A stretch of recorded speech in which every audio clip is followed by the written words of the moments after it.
Friends, আজকে দেখো একদম ফেলে দেওয়া জিনিস দিয়ে আমি এই ফুলটা করলাম। এটা একটা স্কুলেরই প্রজেক্ট। যে জিনিসগুলো আমরা ফেলে দিই সেইগুলো মানে এগুলো একদমই ফেলে দেওয়া জিনিস, সেই জিনিস দিয়ে করা। প্রথমে ফুলটা ড্র করলাম। ড্রয়িং করার পরে এই দেখো কি জিনিস দিয়েছি বলতে গেলো, পেঁপের বীজ। আজ পেঁপের তরকারি করেছিলাম।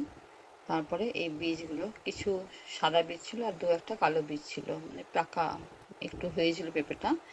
তাই কালো বীজগুলোকে নিলাম, ফুলের মাঝখানে দিলাম, এই দেখো। আর চারিপাশে আঠা লাগিয়ে পাপড়িগুলোতে দিলাম সাদা বীজ। এই দেখো, পেঁপের বীজগুলো বেশ খুব সুন্দর দেখতে ছিল। তো আমি এটা দিয়ে একটু ক্রাফট করে তোমার দেখাচ্ছি, কারণ ফেলে দেওয়া জিনিসগুলো দিয়ে আমি বাচ্চাদেরকে শেখাই যে সেই জিনিসগুলো যাতে তারা ব্যবহার করতে পারে। এই দেখো, দেখেছো? বাচ্চারা খুব আনন্দ করে করবে এগুলো দেখালে পরে। আর যখন স্কুলে দেয় বাচ্চাদের ওয়েস্ট মেটেরিয়াল দিয়ে কোনো কিছু বানাতে, তখন যদি এই ধরনের ফেলে দেয়, এগুলো তো কোনো কাজেই লাগে না, ফেলে দেওয়া হয় এই জিনিসগুলো।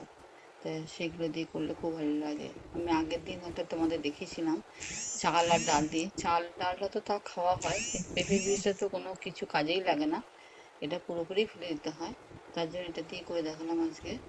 আর পাতাটা আমি একটা রিয়েল পাতা এনে লাগিয়ে দিলাম। কেমন হয়েছে বন্ধুরা অবশ্যই জানাবে তোমরা।